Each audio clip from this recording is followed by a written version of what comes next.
इतिहास में कभी काल देखने को मिलता है कि जहां हम सब भीतर बंद हो चुके थे।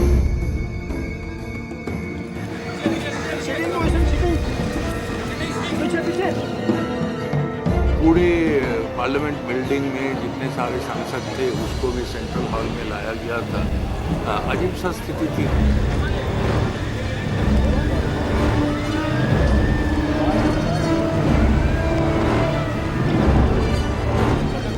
कोल मंत्रालय में जो है हमारी मीटिंग चल रही थी और उसी समय में मालूम हुआ कि आवाज़ आ रही है।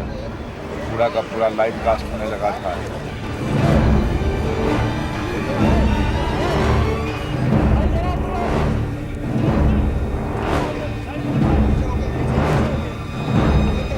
जो सुनते थे ये कभी कल्पना में नहीं थी कि कानून बनाने वाला जो मंदिर है उस पर हमला हो।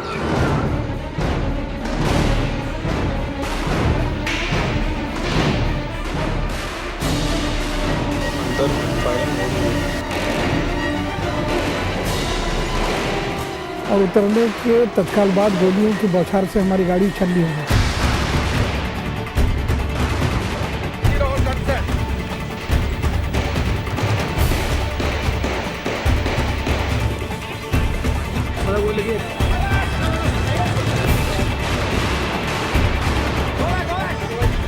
निरंतर गोलियां चल रही थी, बम चल रहे थे। सीआरपीएफ के जवान और सुरक्षाकर्मी मारे जा रहे थे, वो गोलियां चला रहे थे। इतना भयावह भीतर का वातावरण था और हमें इस बात का भी डर था कि कहीं कोई आतंकी पार्लियामेंट के भीतर कहीं प्रवेश न कर गया हो। मेरे कमरे के बाहर तो सब तमाशा हुआ था, वहीं हथगोले और सब पड़े हुए थे। पेड़ के पास गया, वहाँ से कॉक करके एम लेते हुए एक एक आतंकवादियों के ऊपर निशाना साधना शुरू कर दिया। 2 मिनट का समय ऐसा मिला था, उसकी पीठ मुझे मेरी तरफ। मैंने हालांकि वो मेरा जो सिपाही पीछे गिरा हुआ था उसकी स्टेन गन को खींचा मैंने, लेकिन बदकिस्मती से उसकी स्टेन गन की मैगजीन जो थी उसके पेट में फंसी हुई थी जहाँ गोलियाँ लगी। तो वो स्टेन गन मेरे हाथ में नहीं आई, नहीं तो मैं उसको उसी वक्त मारता।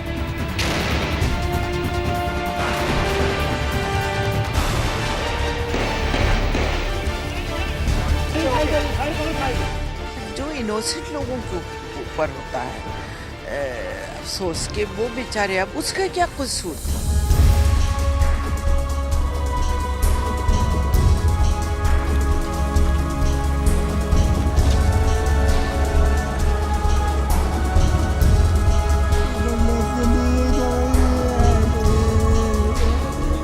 जो हमारे यहाँ के कर्मचारी हैं और जो हमारे जवान हैं, उन्होंने जिस तरीके से गिलेरी का काम किया उसका कोई जो है मिसाल दुनिया में नहीं है।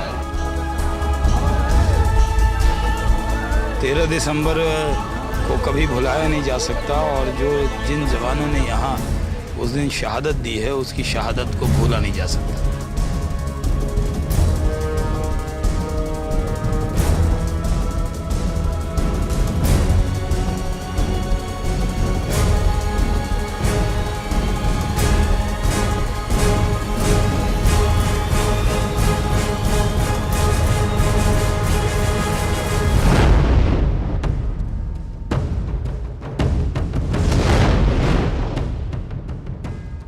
यह है संसद भवन का मीडिया सेंटर, जहां सत्र के दौरान दर्जनों पत्रकार मौजूद होते हैं और दिन भर राज्यसभा और लोकसभा की चक्कर काटते रहते हैं, खबरें ढूंढते रहते हैं। लेकिन उन्हें क्या पता था कि 9 साल पहले 13 दिसंबर को वो एक ऐसी खबर की गवाह बनेंगे जो देश और संसद के इतिहास में पहले कभी घटित नहीं हुआ।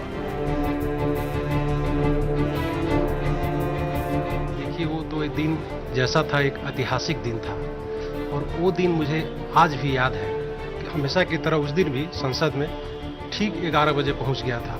संसद में पहुंचते ही 11 बजे अन्य मित्रों से संसद परिसर में ऐसे ही बातचीत हो रही थी। तभी उसी समय आवाज़ सुनाई दी। मैंने पूछा कि कैसी आवाज़ आ रही है, तो किसी ने कहा कि हो सकता है कि अंदर कुर्सियाँ गिर रही हो, तो कुर्सियों की आवाज़ आ रही है। और ऐसा दृश्य शायद इतिहास में कभी काल देखने को मिलता है कि जहां हम सब भीतर बंद हो चुके थे, मीडिया बाहर जो सामान्य रूप से पार्लियामेंट के भीतर खड़ी रहती है वो कवर कर रहे थे। तो मुझे अपने प्रोफेशन पे भी गर्व आया। 10 मिनट के बाद में जो भी रिपोर्टर अंदर थे तो बैठ के डर के नहीं बैठे थे।